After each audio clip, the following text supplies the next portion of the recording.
Welcome to Civics and Chill, where politics is made simple, where we cut the noise, no fluff, just facts, where we keep it real chill, but stay informed, and decode the headlines.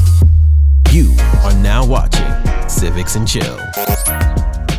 Guys, welcome to this episode of Civics and Chill, and this is where we decode headlines, we cut through the political buzz, and we just get down to the information that's at hand, the factual information, and make decisions that way instead of all the crazy, wild news and all that stuff. So today, we're going to be talking about the buzz around President Trump's executive order to defund, dismantle, shut down, close the Department of Education. We have all these critics that are freaking out about it, and they're saying things like school lunches are getting cut, special education or IDEA is getting cut, and kids won't be supported, that they are opening the door for discrimination issues and civil rights being erased, and student aid and all these different things. But the question is that true? I'm not going to answer it for you right now. We're going to learn and figure this out together. So is it true or is it political spin? So let's get into it. But first, before we get going, not my regular spot, right? I'm traveling this week and I knew that I wanted to get this done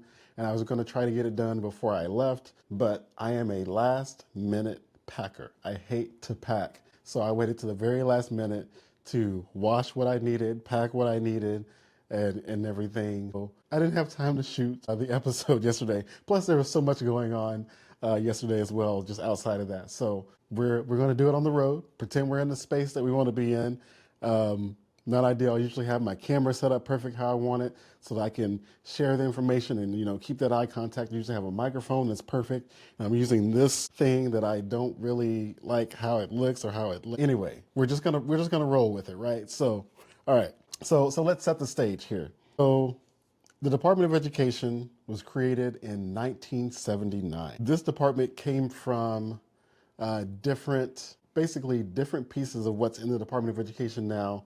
It came from other departments. I'm probably going to get this wrong on the name, but some of the things came from what is now HHS. I think it was Health, Education, and Welfare. I think that's what it was, the Department of Health, Education, and Welfare. Then they got renamed and they took education out, all that, and created its own separate department. Now, and I have what I'm going to go through. I'm going to share executive orders and notes that I've made, have all the different bills and some notes on them and some stuff I want to look at. I'll share it with you on the screen as well. I don't have my regular setup, like I said, so I have to just show you on the screen in a PDF, so you won't see all of my highlights, but I'll try to hold them up for you to be able to see what I'm talking about. But the department was created in 1979. Jimmy Carter wanted it, and it's no secret that he was really pushed and supported and funded by unions, by the teachers and the education union. And I think he even got an endorsement like right after creating that. So that's just, some context on that. What's crazy, or not crazy, but what's interesting about this department is this department has been widely criticized by independents, Republicans, and Democrats for years. There's been some that have said they want to eliminate it or cut it back. I even know that President Reagan said that he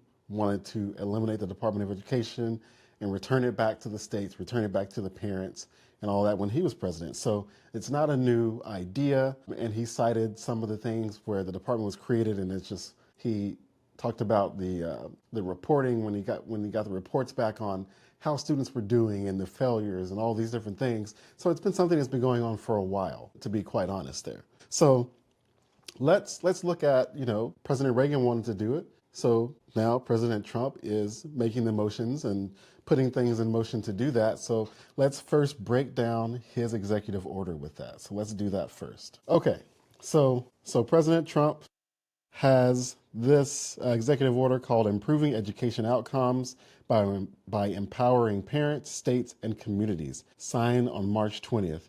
A lot of you saw the presentation and all that went through. So I have some things that are highlighted. I'll highlight them on here as I go through them with you guys so you can see what I'm looking at and what I'm talking about. I'm not going to read everything word for word. You can go read everything word for word. This will take forever. But he's just saying here he has the authority to to do this executive order, which presidents do have the authority to create executive orders. They do not become law right away. That's not how it works. It has to be codified by the House and Senate, and then it becomes a law, which is how a lot of these executive orders have been done, and a lot of these departments are created through executive order and then later codified.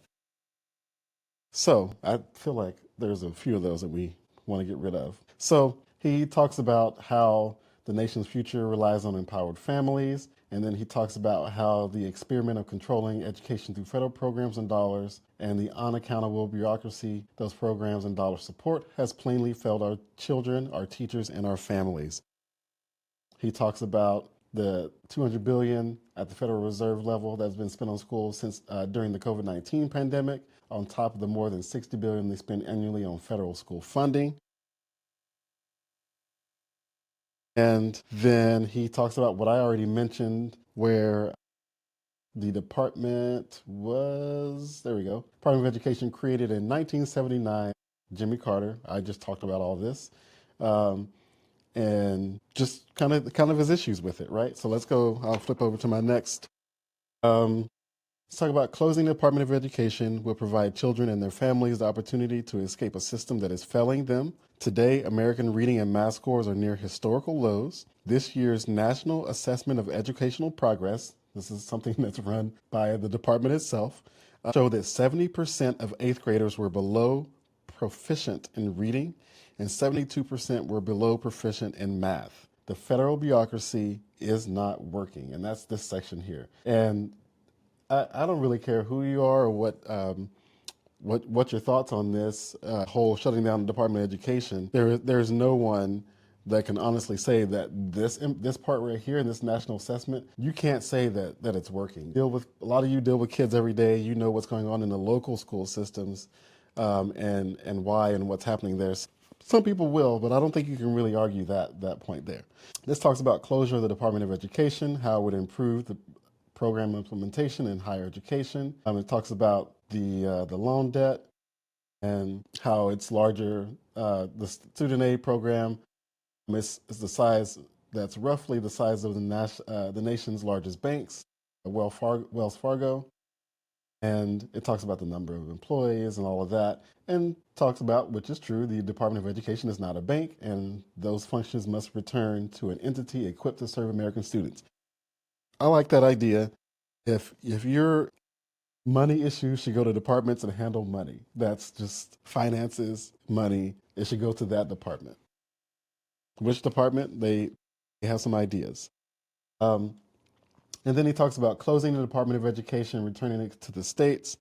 And he's just saying the Secretary of Education shall, which in legal terms, shall means will to the maximum extent appropriate and permitted by law. So I just want to make sure you guys see this, permitted by law, because people always say these things are lawless and they're doing things and ignoring the law. If you're ignoring the law, you wouldn't put it in here. Take all necessary steps to facilitate the closure of the Department of Education and return authority over education to the states and local communities while ensuring the effective and uninterrupted delivery of services, programs, and benefits on which Americans rely. So that's this section here. And then this just talks about any allocation of the Federal Department of Education funds and how things need to be compliant with federal law and policy for the administration, including, and people say this is like, oh, it's just allowing, including the requirement that any program or activity receiving federal assistance terminate illegal discrimination obscured under the label diversity, equity, and inclusion or similar terms and programs promoting gender ideology. No matter how you feel about it, we just don't want discrimination in the process. If you're getting federal funding, then you need to make sure that you're following the federal laws. That pretty simple, makes sense to me. No matter how you feel about DEI, and I have opinions on that, but that's not what this is about today, right?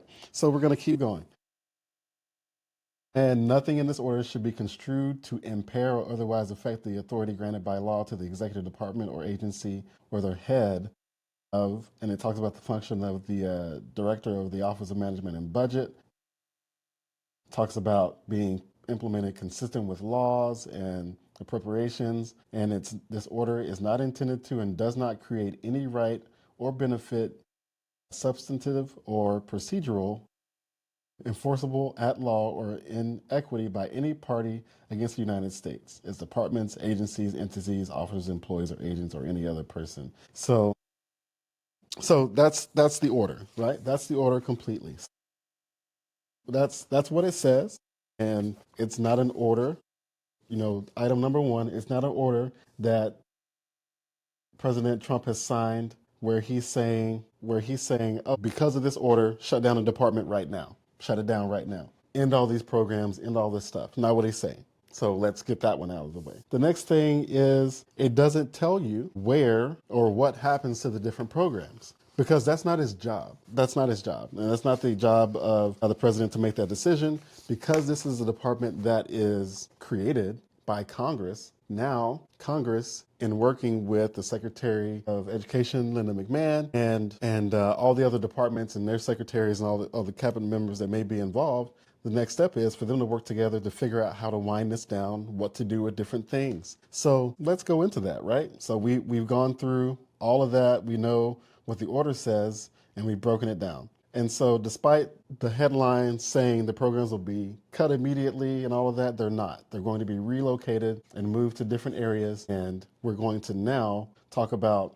bills in Congress that talk about doing this exact thing. All right, so let's go to the first one. So there's three different ones that are out. I mean, we will go through all of them, and what I've done is I'll make sure you have the links to these, but I want to make sure that you are able to read these as well. And they're available, and I'll show you like how to make sure you're reading the real thing and all of that. So let's get into that. All right, so let's start with the first bill. House Resolution 899. All right, so let's look at 899. That's what we're going to look at. That's the first one. Let's open it up. So I'm opening this up in Adobe Acrobat Reader, and I like to open it in this versus, even though I'm on a Mac, I like to open it in this because I can see that this is certified by Government Publishing Office. So I know that it's an official document, and it has the authenticated U.S. government information, GPO, there. I like to make sure that when I'm reading a bill, I am opening up an official one, a real one, so that I'm not being fooled into like reading misinformation. I would suggest that you do the same thing. You go to Legiscan and type in what you're looking for, find it, open the document. You can see all kinds of information there on what's happening with it. I'll even show you an example of that. Right, so here is the example of 899. So this is on congress.gov, and I use Legiscan a lot because it gives me Texas and just a lot of different places I can search what's going on around the country. But these are House and Senate legislation and resolutions and all that stuff. Anyway, this is House Resolution 899 to terminate the Department of Education is what we're looking at. It has only been introduced, and you can see kind of the actions on that. So it was introduced into the House on the 1st and then immediately referred to the House Committee on Education and Workforce. So let's go back to the bill. So this is the resolution, House Resolution 899 to terminate the Department of Education by Thomas Massey, and then it has some co-authors there that have kind of signed on to this. And this is the bill, a bill to terminate the Department of Education. Be it enacted by the Senate and House of Representatives of the United States of America in Congress, establish Section 1, termination of the Department of Education. The Department of Education shall terminate on December 31st, 2026. And then this little dot right here, that means that's the end of the bill. So there's that one. And I'm gonna say no.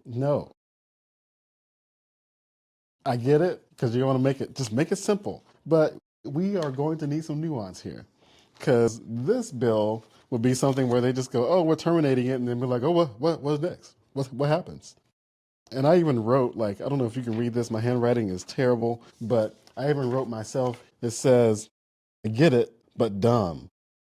But dumb and details are needed. Not trust me, bro. Okay.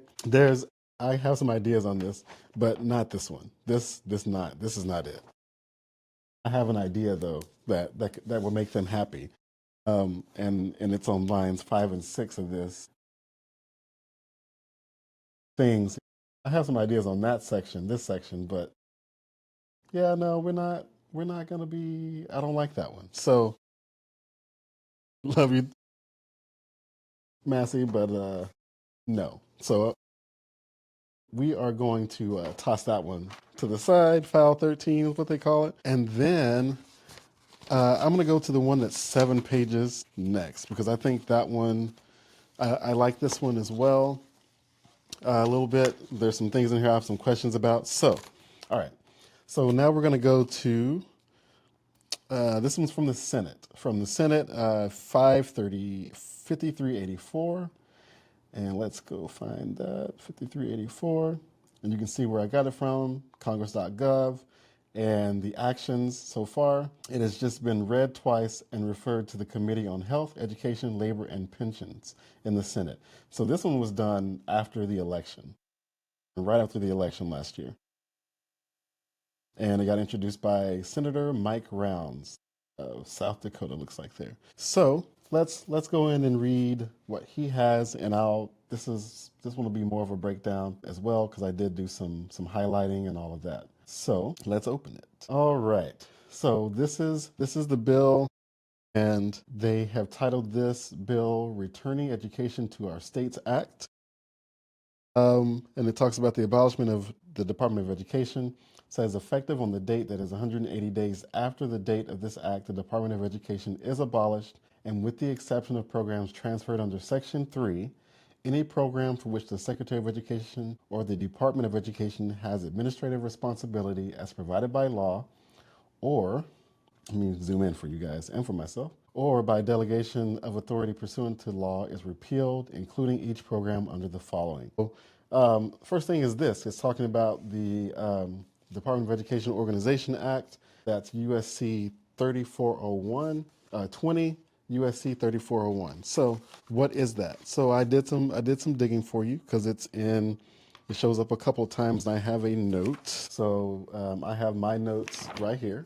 These are my notes. So my notes for that, because I said, look this up. What is it? Instead of just accepting it. So this is talking about, I talked about this at the beginning. The Organization Act is just talking about 1979 when the authorities or some of the items or programs that were under the Department of Health, Education, or Welfare were taken from that department and put into the newly created Department of Education.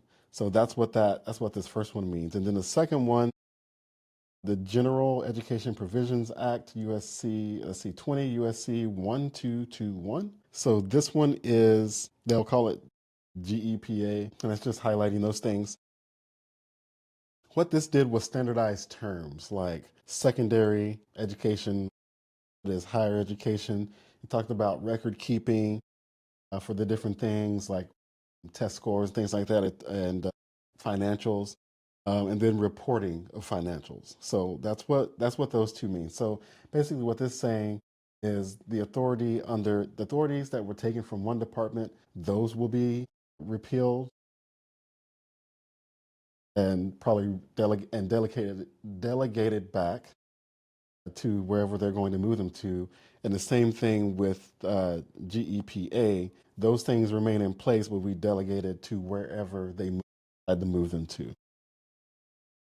Moving on, the next part. This is the important part. Transfer of certain Department of Education programs. So this is where we really need to pay attention and pay attention to what is going where. So this one it's a 7-page bill. I like it. It's 7 pages. So starting with this one, let's see. This one, same thing, no later than 180 days after the date of enactment of this act. So same thing they said on the first page. All functions, programs, and authorities of the Secretary of Education under the Individuals with Disabilities Act, and we know what that act is, right, shall be transferred to the Department of Health and Human Services. So checkbox on one of the biggest things that people are saying, this gets rid of the Individuals with Disabilities Act. Nope, it sure doesn't. And It's getting moved to Department of Health and Human Services, which does make sense. It's where it was before, right? The next thing, each authority program of the Office of Indian Education of the Department of Education shall be transferred to the Department of the Interior. That also makes sense. The Department of Interior, they're responsible for lands and those programs and things like that, and those grants and granting those grants, the financials behind that, and making sure that those things are done correctly. So that makes sense. The Impact Aid Program, each Impact Aid Program for Elementary and Secondary Education Act of 1965 shall be transferred to the Department of Health and Human Services. So that's another example of something that they said, oh, we're going to get rid of the impact aid, and it's just not going to be there anymore. This is just them dismantling it. And then for what, I guess for those of you that don't know what the impact aid is, it's like the federal impact aid program established in 1950. It's financial assistance for school districts with high concentrations on federally connected children. So like military installations or federal properties, people who have parents that work on those federal properties, and just some assistance there. So that's something that's in the law, and they're saying we're going to keep that and put that under the Department of Health and Human Services. So you notice a lot of these things are going back to where they were. Get it? The next thing is the federal, this is a big one, the Federal Pell Grant Program under, where am I? I lost my spot. There we go. Federal Pell Grant Program. This is part of the Higher Education Act of 1965 that came along before the Department of Education did. That's going to be transferred to the Department of Treasury. A financial item moved to a department that handles financials. Who would have thought? The Federal Family Education Loan Program, that's going to be transferred to the Department of the Treasury. Makes sense. The William D. Ford Federal Direct Loan Program, this is going to be moved to the Department of Treasury. Are we catching up here? All of those activities described in Part F, G, or H, and these are all those financial things related to education, they're being moved to and transferred and carried out by the Department of Treasury. Health Education Assistance Loan Program, not being eliminated, Department of Treasury. And then we move on to the programs under the Education Technical Assistance Act of 2002. Where is that going to go? You got it. Department of Treasury. All right, so that's a major block of the misinformation that we're seeing, is that all these programs are going to be eliminated when there's no Department of Education. Even when you go through these, and now, like, I'll show you, this other one is 16 pages, and we will go through some of this. We're going to go through all of it, but I have the highlights here, and then you can read all of it for yourself. But there are portions in here that in this bill and the other bill that are the same, and I have some ideas on some issues that I find as I go through it. Okay, block grants to the states. So this says the Secretary of Treasury, because they handle funding, should carry out a program which the Secretary makes allocations to states to support elementary and secondary education, including career and technical education. So that's this whole section here that I just went through with you. So allocation to the states. So in this one, if we break it down, let me zoom it out a little bit. So this talks about allocations made by the Secretary of Treasury to each state under this subsection for a fiscal year shall be in an amount that bears the same relationship to the amount appropriated to carry out this subsection for the fiscal year as the number of students in the kindergarten through grade 12 who were enrolled in public, private, and home schools in the state for the previous fiscal year bears to the number of such students in all states for the previous year. Okay, let's just break it down. All right, so I'll break it down like 8th grade style for this section. Not to be insulting, but to just simplify it as much as we can. So how do they decide how much money each state gets? So the Secretary of Treasury will give each state some money. The amount that each state gets depends on how many students you have in that state that are enrolled in, and I believe it said public, private, and homeschools in the state. If a state has more students enrolled, they get more money. If a state has fewer students enrolled, they get less money. Makes sense. It makes sense. It shouldn't be equity. It shouldn't be the same as far as everybody gets the same amount of money because it doesn't make sense. California should be getting a different amount than Texas, than Florida, than Ohio, than Oklahoma, than all these different states. So it makes sense depending on your enrollment. That's what you get. I like it. Okay. Now there's a line in here that says bears the same. Fiscal year bears to the number. That just means that's a fancy way of saying each state gets a fair share based on how many students live there compared to the other states. So if Texas has 10% of all the students in the country, Texas would get 10% of the money. So that's just what it's saying and how it's like breaking that up. Let's go to, it's basically creating buckets. I guess you could put it that way as well. It's creating buckets there. Let's look at use of funds. Use of funds. There we go. A state that receives an allocation under this subsection shall use, and shall means will, use such funding for any purpose relating to early childhood, elementary, or second education. So that's the first bucket of money that goes to those early childhood, elementary, or secondary education. That's bucket one. And then bucket two, or block grant number two, they're calling them block grants, is what that's called, goes to post-secondary education. So the first bit of funding that we talked about, that's for elementary and secondary and all of that, we're not talking about post-secondary education like career technical education, and vocational, some of those, and colleges. That you get my drift. So then we talk about post-secondary education, the state block grant program. So this talks about the Secretary of Treasury will carry out the programs, and it's the exact same wording on the allocations that we did for the other block. They're just mentioning post-secondary. And it's the same thing. It bears the same relationship to the amount appropriated to carry out the subsection. So it's just saying the same thing, depending on the number of students enrolled, is basically what it's saying. Now, this is another thing we can kind of debunk, depending on how this goes and we get these passed through.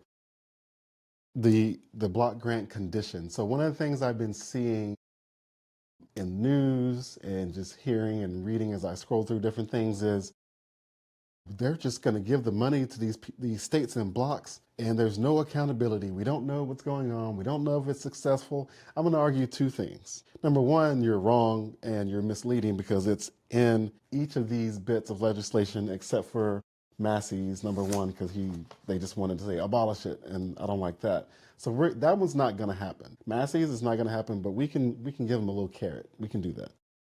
Talk about that at the end. But it talks about here as a condition of receiving block grants. That's number one. I forgot number two. Number two, what we have going right now isn't working either. It's simply not working. The accountability that you are saying that you're not going to get at the state level, I would argue that the states are probably more accountable to what they're doing in their states than the federal government is to what's happening with the money and all these different things. The federal government, the Department of Education, has literally been grading itself and getting the results and saying it's been failing for years, and we keep giving it more money to keep failing, where less than 40% of students are at grade level on reading and math. Went into a rant, but that's my point. So there's no accountability. You are not asking for accountability right now from the federal government. So hush, hush. All right, so block grant conditions. So this says the state shall, remember what shall means? Will. I work with a lot of attorneys, so I hear that all the time. States will provide the Secretary of Treasury with an assurance that the state will carry out each of the following. Number one, The state has to submit student data to the Secretary of Treasury annually as requested by the Secretary of Treasury and as necessary for executing the program under this section. So they're going to have to at least report annually. Everybody that's getting this money, every state, there has to be an accounting for this, right? Looking at it, I like that, but it might build in some unnecessary positions or something at the state level or at schools or whatever. But personally, I feel like accountability should be more often than annually. I think they should submit an annual report and a quarterly, just like we do in everything we do on the business side. It's annual and quarter. We want to see what's going on in real time. We don't want to wait and let you waste money and time and education of students a whole year just to find out that it's just not being used the way that it should. So that's my piece on that. That's just an opinion on that. So in general, where am I? I'm on page 5. I got ahead of myself. Oh no, I'm right in the right spot. Block grant conditions. It talks about that, and then we go to the next section of that. Completing of annual audits that conform to the generally accepted accounting principles, auditing procedures, and safeguards of the funds that conform to Chapter 75 of Title 31, United States Code, commonly known as the Single Audit Act of 1984, and submitting the results of said audits to the Secretary of Treasury. So I went and looked up, of course. You see my notes, I went and looked up what this meant. And this, I like that. I like that, number one, we're not creating a new law for auditing. It's already done. It was done in 1984. So, it worked. So let's keep it going, right? So the Single Audit Act of 1984, I'm going to read that. It talks about how state, local, nonprofits and how they get funds and how they have to do an audit and, the processes for that audit and getting that to the Secretary of Treasury. So yeah, that's what I think would be important. I'll take that tab off, and then we're going to scroll on down, and we're going to breeze through this last piece. But I just want to make sure you are seeing these things: complying with all applicable federal civil rights laws, including those described in Section 5. So they have to comply. States have to comply with all of the federal civil rights laws, and including those in Section 5. And Section 5 we'll get to that. That's on the last page. And then some more accountability that I like is the misuse or misappropriated funds. If the Secretary of Treasury finds that any funds have been misused or misappropriated by the state, the Secretary of Treasury may require a repayment of the misused funds and withhold federal funds under this section for the next fiscal year. So this is why I say we want accountability by quarter, because if you get some department in some state that's misusing these funds and putting them where they're not supposed to go, they're going to have to repay them. And unless they are in a state like Texas right now where there's a surplus, then the state's going to have to pay that money back, possibly with interest, because I was reading into the details of some of these penalties, pay it back with interest. And where do you think they're going to get that money from? Exactly, taxes. They're going to try to add a tax or something, or cut something somewhere because they misuse funds. This accountability, I like it because if it's at the state level, us as voters and individuals, we have more say, more control, more power, because we can vote these people out. At the federal level, no one up there is elected in any of these departments. No, you got Congress and you got the president and vice president, and those are the only people that are elected. So the people that are running these departments, the people that are actually running Congress, the chiefs of staffs and their staffers and all this stuff, they're the ones that are unelected running all these departments. We don't have a say over that, but we get them here in our states. That's where we have the most control and power, because if the governor's not doing the job, we vote the governor out. If your state rep is not doing the job or whatever, we vote these people out. That's how it should work. Another rant. Then it talks about what a state is, and it means each of the 50 states, D.C., the Commonwealth of Puerto Rico, and each of the outlying areas. That means American Samoa, the Commonwealth of Northern Mariana Islands, Guam, Virgin Islands, Republic of the Marshall Islands. Get it? Got it? Okay. And then it just authorizes him to be the Secretary of Treasury, to appropriate it or give the money, determine where it goes, determine where it goes, in that section. And then number 5, the big one that I'm glad that they made sure it was here, civil rights law. So this was mentioned, if you're getting federal money, you have to follow civil rights laws. So who handles these civil rights issues? The Department of Justice. They will be responsible for receiving complaints and otherwise enforcing and carrying out federal civil rights laws that are applicable to the grant programs under Section 4, which we covered all the different things that are going to be moved, like loans and the buckets that are going to the different schools for secondary or post. And then talking about those programs in Section 4 through 7 of Section 3. And it talks about the Rehabilitation.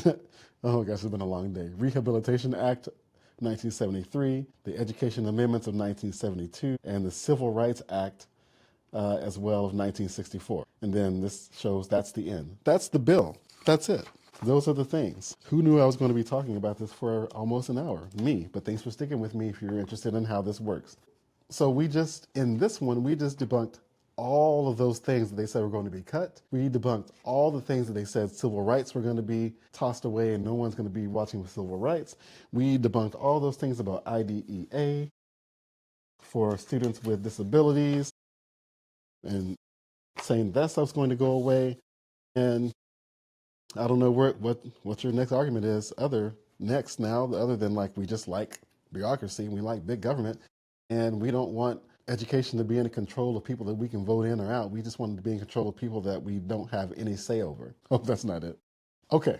All right. Now we're still going, guys. Thanks for sticking with me. I know this is a long one, but I think it's important that we cover it. So that's that bill. And so we're going to go to the last one. This last one, I have some issues.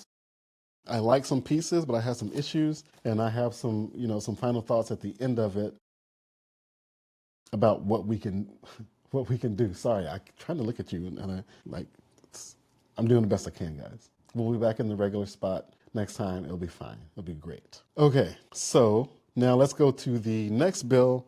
The next one is House Resolution 369.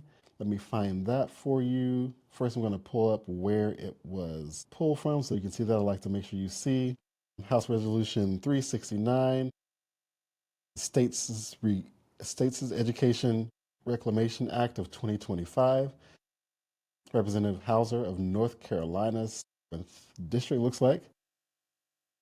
This was introduced to the House on January 13th, 2025. And we can go here and see it was introduced to the House and then referred to the House Committee on Education and Workforce. And that's all that's happened with it. All right, so let's go and pull that up. Share. So that's the other one, 369. All right, this one. See, it's an official document. That's how. Please do it that way. Don't just go to the internet or some social media and just download something that says, oh, this is the bill. Make sure you get it from the official source. Okay, all right. So let's dig into this one. This one's 16 pages. So this is the longest out of all of them.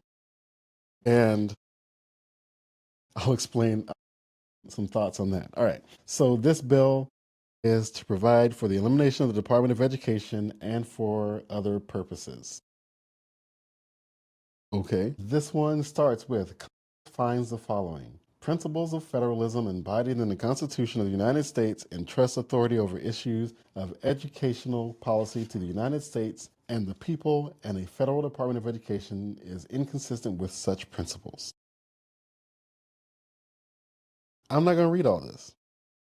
I'm just not. I'm going to let you, I can let you look at it, but I have some points about this. Number 3, the education of the nation's students is suffering under a managerial government. Okay. Just say bureaucracy, sir, whoever wrote this. And then the next one, it talks about how they weaken the ability of parents to make essential decisions about their children's education and the communities to govern their schools. And then it says, in the 41 years of its existence, the Department of Education has grown from a budget of $14 billion to almost $73 billion in annual discretionary appropriations, administering around 100 programs. Meanwhile, education performance for 17-year-olds has stagnated since 1971. What year? We talked about, I just want to make sure we get the right date here. 1971, 1979. built it to kind of help with that. That was kind of the problem that the teachers union said and wanted to fix it. And did they? Doesn't look like it. But there's no sources here. There's no sourcing on this, and they're not citing it. And I don't know in a bill like this if you need to or not, but that's what they put in there. It talks about the Department of Education is spending large amounts of money on its own maintenance and overhead, which I thought was very interesting. I actually dug into this, and a lot of the money, large amounts of it, like it says, really just goes to members of the Department of Education, the staff, and their overhead, maintenance and buildings and all this stuff. Like that's where the money goes, and their travel and food and but anyway. So while the average national salary for public school teachers is $61,730, the average salary for a Department of Education employee is $112,724. That should be an average salary for a teacher.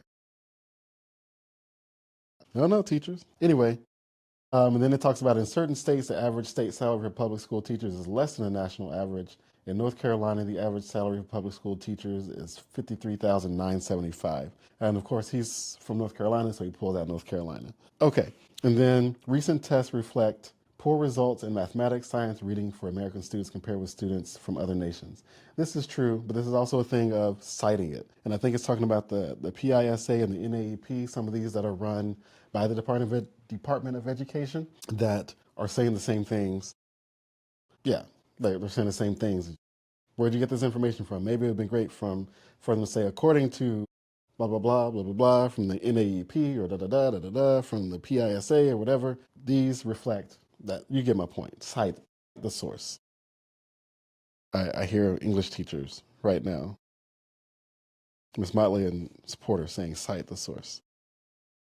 And then it says, only through initiatives led by parents and local communities with the power to act can the United States elevate educational performance. And then it talks about the system of top-down education uniformity is detrimental to local businesses, communities, the economic needs of the states, and the nation's ability to compete globally for jobs. Listen, okay, all right. This is my problem. This is my problem so far. So we are 3 pages into this so far, right? 3 pages in. And you can see the notes that I have, like I've highlighted the things, and then we get to this section and I put agree, but why here? And it's great to have this information, and it's great to have these thoughts on why it's failing and what should happen and all these things, but things in the bills like this is unnecessary. Can we just trim the nonsense of things that are in these bills? And this is written by a Republican. Yeah.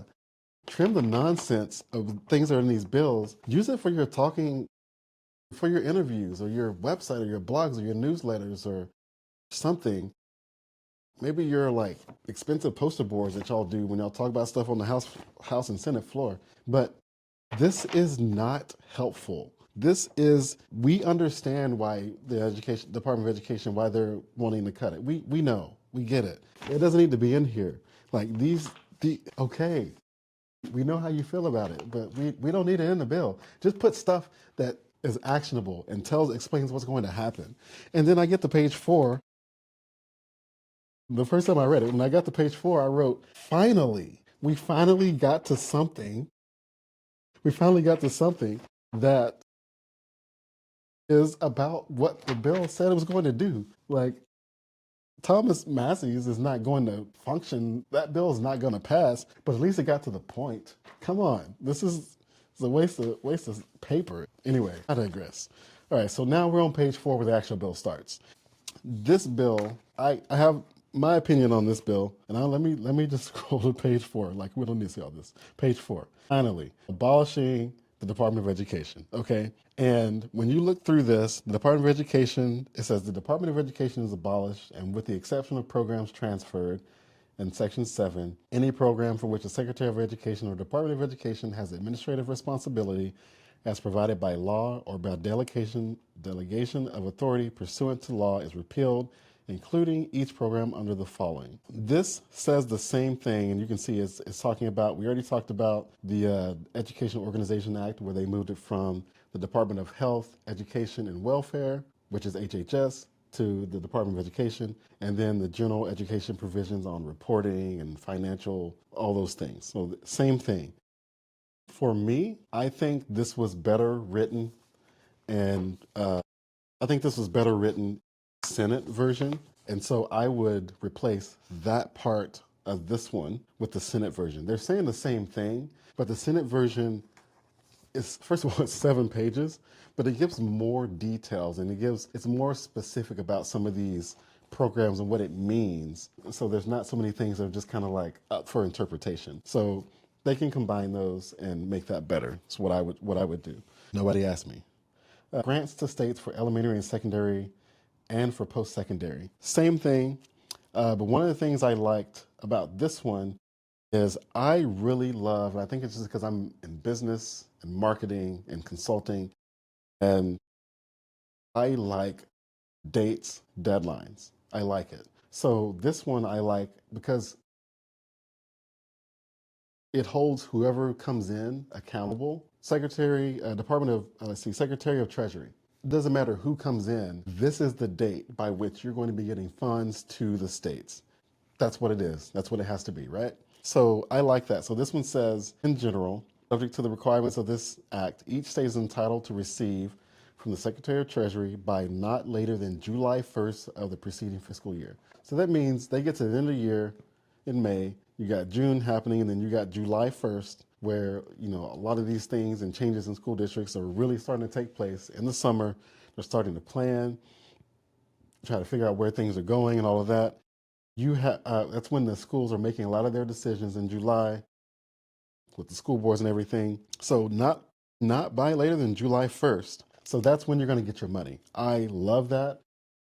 In the Senate version, I think if we look at that, I think it just says that they will get it to them, but I don't. I like more specific there. It just says that as a condition, Secretary of Treasury will provide each state with this funding, but it doesn't say when, it doesn't say how or any of that, but this one does. So I like that in this version. Give the deadline. Next, it talks about the grant for fiscal year 2025 and each succeeding fiscal year through fiscal year 2033 that is equal to the amount of funds appropriated for the state for federal elementary school and secondary programs, except for funds appropriated for fiscal year 2025 for such programs for such state that are being transferred. And then a grant for fiscal year 2025 for post-secondary, so it's talking about that.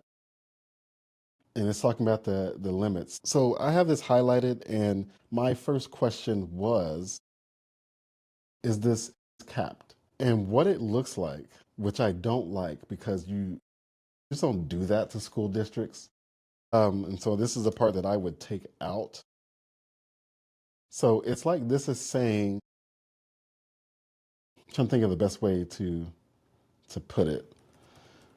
Trying to think of my word, but I don't know. Yeah, I guess what I'm saying is it looks like that this resolution in this section is saying that whatever the school is getting for funding in 2025 is going to be the same amount of money all the way to 2033. And I don't like that because people move, things change, enrollment's going to fluctuate. And I know that in the other version of this bill, in the Senate version, where it talks about that it's related to the size of enrollment, I think that should be the way to go to keep it fair for each state. And what I think this also will do is it's really, I didn't think about this until just now, but it will make it kind of competitive for states. So they're going to be doing everything they can to have the best kind of education results and all of that, so that people go, oh, I want to move to this state for education because they get more funding. Just thought about that. But anyway, I didn't like that in this section. That's this section where it first starts talking about grants, line 20, and this is where you see 2025 to 2033, because that means this puts in more like congressional activity down the road, where Congress has to go, okay, 2023, we gotta vote on the block grant funding for education again. can we just keep Congress out of it? And just like, oh, this is the law, this is where it goes. It sets up another thing for Congress to, no matter who's in charge, no matter which party, they're gonna, this issue will come up in 2033, and they're gonna be like, oh, Republicans don't like kids because they won't vote for this, even though they stuffed a bunch of stuff in, and a lot of, and they'll do the same thing on the other side if they, oh, Democrats don't like kids, Democrats want colleges to die, Democrats want bull crap like that. Keep them out. Keep the government out, and I just don't like this. And so it goes through even into when it talks about the post-secondary through here. So on my paper, I just said no. I don't like it. Scroll down to number 16. This talks about intergovernmental financing, and it's talking about transferring the funds directly with each state in accordance with the requirements of Section 6503 of Title 31, and all of that. This talks about how, what way these funds will be transferred, and then talks about tracking, reporting, interest on payments if the schools don't use the money and they hold it to try to do rollovers or whatever. There's that detailed stuff. So there's that section that talks about the reporting piece that they say we weren't going to have any accountability for reporting. So that's another thing. Use of funds. It talks about how they should be used by the state for any elementary or secondary education purpose permitted by state law, including increases in teachers' salaries. I like that part. It can be put towards that. And then under Section A2 shall be used by the state for any post-secondary education purpose permitted by state law. This is one of my favorite things in here that I really like. It's because it doesn't let the states off the hook for their funding and their responsibilities. Supplement, not supplant. A grant received under Section A shall only be used to supplement the amount of funds that would, in absence of such grant, be made available from non-federal sources for elementary school and secondary school programs or post-secondary education programs, and not supplant the funds. 14% of funding is coming from the federal government for these states, right?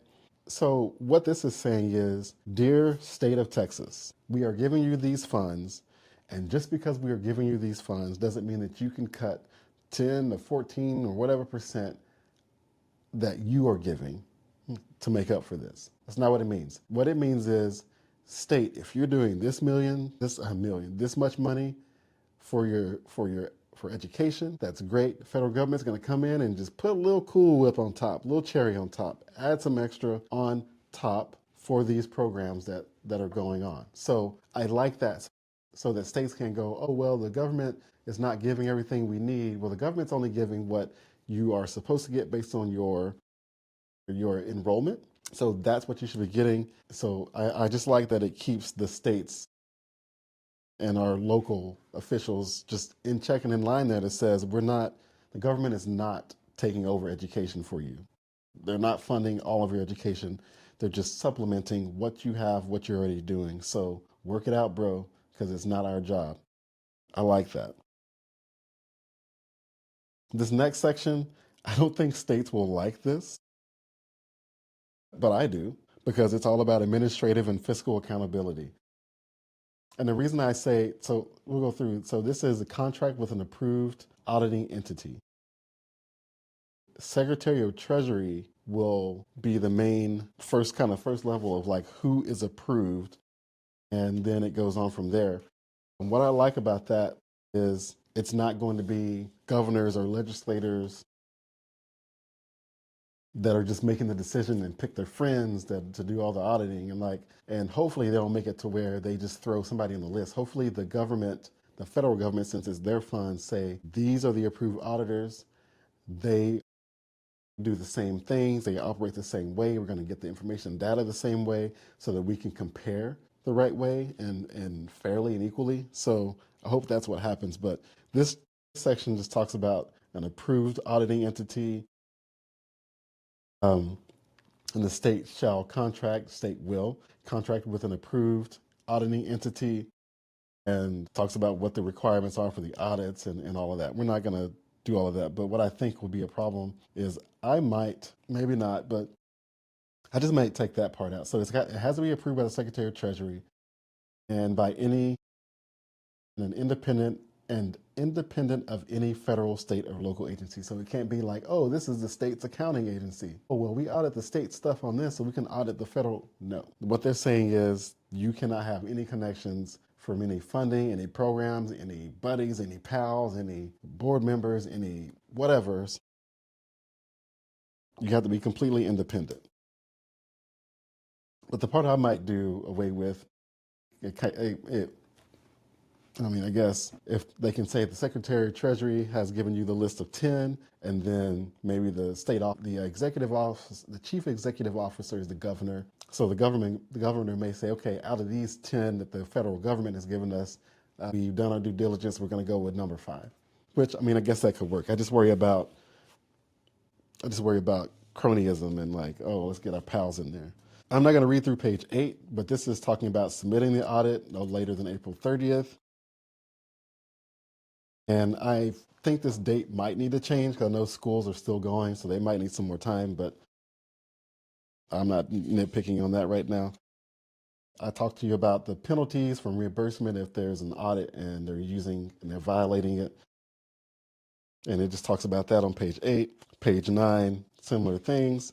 One of the things I really like on page 9 is number 3, public availability. The state shall, and what does shall mean? Will. The state will make copies of the reports required under this section available on a public website and shall make copies available in other formats upon request. Love this. I want to see what the state's spending the money. I want to see what they're allocating things to. And I want to make sure that it aligns with platforms that the party wants or what the voters have selected or whatever, all these different things. And if not, these people get held accountable and vote them out. That's what we do. That's why I love the idea of some of these things being in control of the state, because we, the people, have the votes and we can vote these people out. We can run against them. We can do all these things.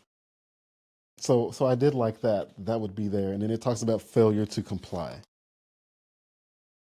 We're going to skip page 10, but it'll be there for you to read. With page 10 is still talking about the audit and if they fail an audit and what the violations are, and what the Treasury Secretary does. Page 11 talks about the Attorney General. And this just talks about, and it says, the authority of the Attorney General to supervise the amounts received by a state under Section 4 is limited to the authority under 6B. It talks about that a little bit later. And the reservation of state powers, what I like here, nothing in this section shall be construed to limit the power of a state, including the power of the state to pursue civil and criminal penalties under state law against any individual or entity that misuses or engages in fraud or abuse related to the funds provided to a state under Section 4. So they're saying, hey, you find it, go after them, do it. We're not limiting your abilities there. So that's the Attorney General and those subsection of powers there. And then Attorney General continues on. No discrimination against individuals. Is that it again? Is that lie debunked? Well, you said that there was going to be discrimination that eliminated the Department of Education. Is that wrong again? So, no discrimination against individuals. No individual shall be excluded from participation in denied the benefits of, or subject to discrimination under any program or activity funded in whole or in part with amounts paid to a state under Section 4 on the basis of such individuals' disability. This is talking about disabilities in the Rehabilitation Act, their sex, race, color, national origin. It talks about the Civil Rights Act of 1964. So those are all those things that they've been saying are going to be eliminated. And of course they're wrong, and the fear mongering, they're trying to get you riled up, probably because they're unions.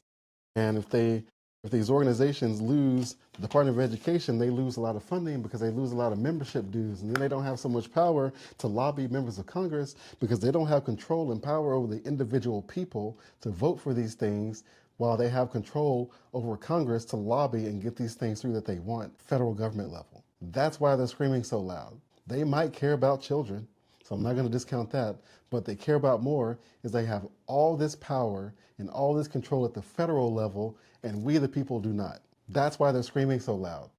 That's why.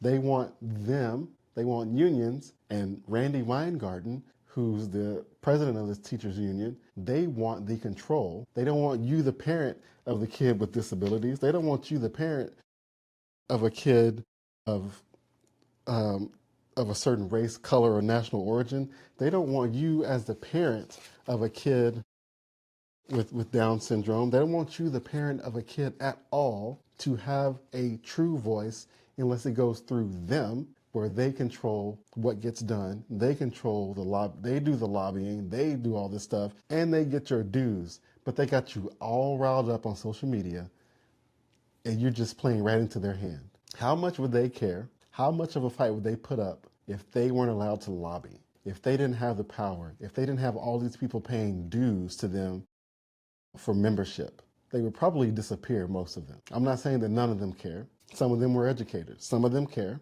But I guarantee you it wouldn't be as much as a parent does for their individual child. And it wouldn't be as much as if the parents had control where we could vote for these people in or out that are not doing the job. We can do that with a one individual vote and get people in or out by margins of 100 votes, not by an electoral college that selects a president that we might or might not like, that goes in and selects a cabinet that we don't have a say over, and then the cabinet goes in and hires people that we don't have a say over. Meanwhile, at the local level, we could have all the say. That's the point. That's the point of returning these things back to the states, guys, is that we get the vote, we get to make the choice, we have the decision making and the power as individuals and groups and coalitions and all these things for the things that we care about and for the things that are close to us without collecting members' dues for unions. Okay, let me chill out. Okay, I'm chill.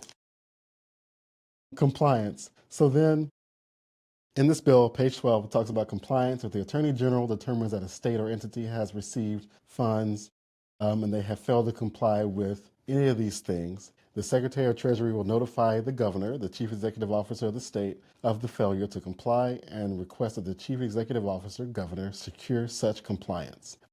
But it doesn't just say, oh, we're going to let you know and then you got to do something. If after 60 days of getting this information, the governor fails or refuses to secure this compliance, then the Attorney General will institute an appropriate civil action and they will exercise the powers and functions provided to them to hold them accountable. These are things that are already in the laws, in the Education Amendments and the Civil Rights Act, so they can prosecute these people and hold them accountable for not following the laws, for not following civil rights laws. These are all bills written by Republicans, by the way. Democrats haven't written anything. So to say the Republicans are trying to eliminate all civil rights and education, all this stuff, it's the official documents right here. All right. So then this one, now we finally get into on page 13. Page 13, it talks about the transfer of certain Department of Education programs. Many of these are the same, and some of them I was like, what? Why this one? So there are some things that, so like for example, they're going to transfer the job training program under the jurisdiction of the Department of Education, including the Carl D. Perkins Career and Technical Education Act, will be transferred to the Department of Labor. So in the other bill, this makes more sense, and I think it makes more sense in the other bill. So it's 5384, section 3. We find it here. Yeah, I think this one, it talks about it in this one about these different programs going to the Department of Treasury. I think that makes more sense in the other bill. So I would probably not have this one here and just replace it with the other bill.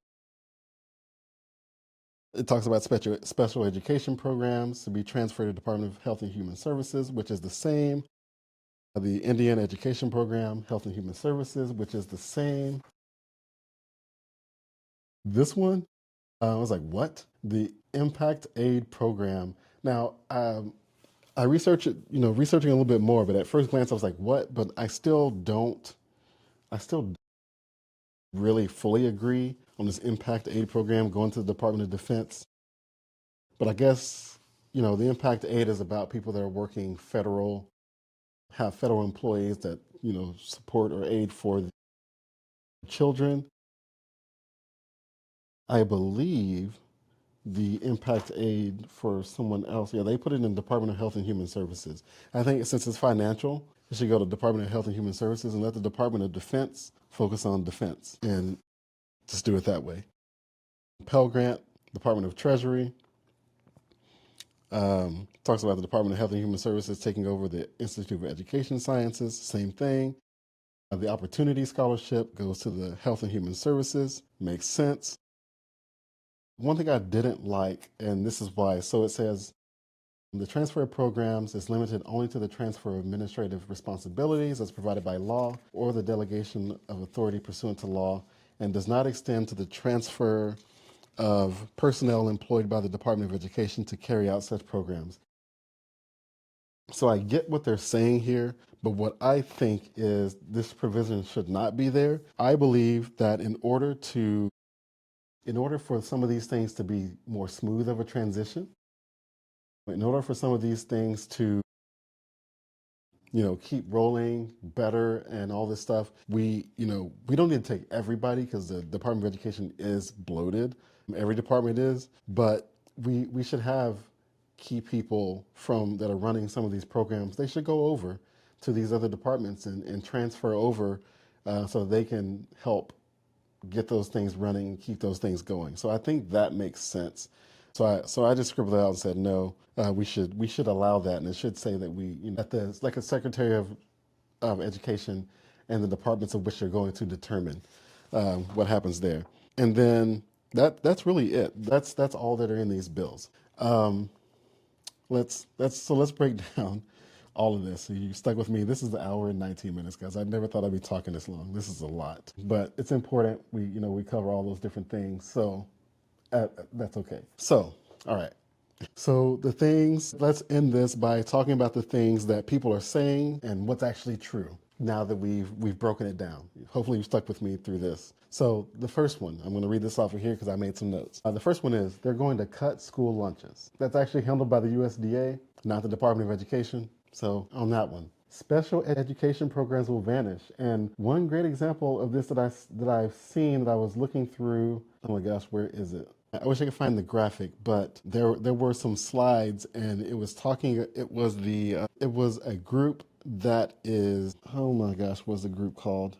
I can't remember the name of the group, but it was a group that advocates for autistic students and their needs, and they were saying that the special ed program is going to vanish and blah blah blah and all this stuff, and it's just a lie to get you riled up. They keep you as members, they keep you as followers, and it's not.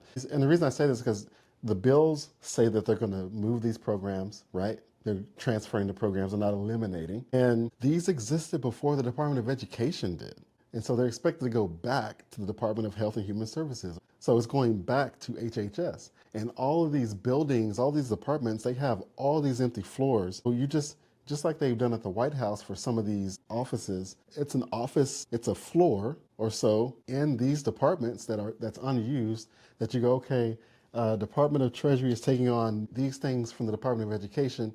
So we have an education office suite up there, and so they're handling all those Department of Education things that have been moved over. That's what happens. You're taking this big building, and you're pulling out pieces that we're keeping, and we're putting them under departments that exist. So we just cut down on so many departments and just unneeded redundancy on some of these things. The next thing, low-income schools will lose funding. Where do you pull that out of? Because funding will continue through congressional appropriations, just managed differently. NDSS. What does NDSS stand for? It's National Down Syndrome Society. I think it's a nonprofit. I think it's what it was. They were the ones that created that graphic. They were saying like low income. Yeah, they were saying that stuff, and it's just read the bills. Read the bills. Don't listen to what they're saying. Go read the bills for yourself. So yeah, those are some of the bigger things that we're seeing, and people just read for themselves. It'd be a lot easier. But I understand people don't have time, and this stuff is confusing. And I would just recommend you going through and reading it, and then if you have questions, find people that may have answers or that can help answer. I'll help answer. I don't have all the answers. I will research for you. Even if you even if you're disagreeing with my point of view on things, you have the right to that opinion and you have the right to ask questions. So ask the questions and let me help look. I mean, I'm not going to skew something. What do I have to gain from that? Just always ask questions about everything and dig in. So the bigger picture, this is longer than I thought it was going to be, this whole program, this whole episode. But there's been $3 trillion spent since 1980 on education. The NAEP scores that the department scores and runs and checks for itself shows less than 40% proficiency in reading and math. And I would say this, based on educational experience and those around me and the research that I've done on this and the courses in college about education and all of that, the problem with math scores, the problem with science scores, the problem with all these different scores, it roots in being able to read and comprehend what you're reading. If math tests were just numbers, we'd probably get a different result if it was like 30 times 6 divided by this and that, or geometry or algebra, or anything like that. These standardized tests that come out now, it's word problems and stories, and it's getting lost in the mix, and the numbers are getting lost in the words, and they're not comprehending and understanding. That's where we need to kind of look at and focus on these reading scores. These are the reasons why some of these other things are bad or not where they should be. So we really need to, get a handle on that. And I think fixing reading fix everything. I think reading raises all, lifts all boats, as they say. But we're spending more and getting less from the federal government. And it's not about defunding education. It's about getting results and returning that power to the states, which returns it to the parents and the voters. We get the votes and we have more control at the state level as voters and can organize as voters and can put people in and move people out or recall people and all these different things as voters at the state level and have more control over our kids' education than communities with school boards and all those things than we do with a president, a vice president, and Congress that are elected by electoral college style votes and things like that. And then the people that they hire, no matter which party, is not party specific. It's Republicans and Democrats and independents, Green Party, Yellow Party, Forward Party. Those people get elected, and then everyone else, the entire cabinet, the entire administration, staffers, all these people that are running these things, unelected. 99% of the departments in federal government, unelected bureaucrats. So we don't have control over that. But the lobbyists, big oil, big education, big pharma, big soda, all these different groups, they have control and we don't. No matter how much these members of Congress come back to us and tell us they're doing this for us and they're working for us, and there are some that are earnest and true and real, but you see what these bills look like 16 pages of nonsense and 3 pages that didn't mean anything, and then you get to the nitty gritty and you got each party puts in all their pork and all these different things, and it's just a mess. So this is just the beginning, and I've gone through some details on these. You let me know if you have questions or things that we need to look into more on some of these. And if more bills pop up about this, then I'll bring those in and I'll go over those. But I just want you to make sure that you remember that you don't take the headline and then use that as the fact and believe that that's it. Never do that. I don't care if it's a source that you love. I don't care if it's a news organization that you just love and you can't wait and you watch them all day and all this, and you only get your news from that one spot. Fox, CNN, MSNBC, ABC. Get your news from multiple places, but then don't just get the news, dig in and research so that you can see what's actually inside of these things. And don't do it just for these bills. Do it for all of them. I read, when the bill is coming up for a vote, I'm better believe I'm digging in, I'm reading about it, because I want to see what it says for myself instead of listening to the stuff on the House floor. Remember the episode that I did before this where they can get down on the floor and lie and say whatever they want without consequence because they're protected. Read the bills for yourself and see what's in them. And don't let them pass a bill before you read it. Read it and then get active. So don't let the fear-mongering and that kind of stuff drive your opinion. Let's work together, whether you are on the right or left or the middle, centrist or whatever you may be. We can work together to make sure that we understand what's actually in these bills and then discuss and ask for changes on actual factual things instead of just living in fear about stuff that's actually not there, that they just want you to be up in arms about. And when in reality, they're trying to grasp and hold on to their power. So let's stay informed, challenge the narrative, even if it's a narrative that you like. And remember, as I always say, keep it chill. Thanks for watching this episode of Civics and Chill, where we make politics simple and keep it chill and informed. Make sure to like and subscribe on your favorite podcast platform so that you never miss an episode.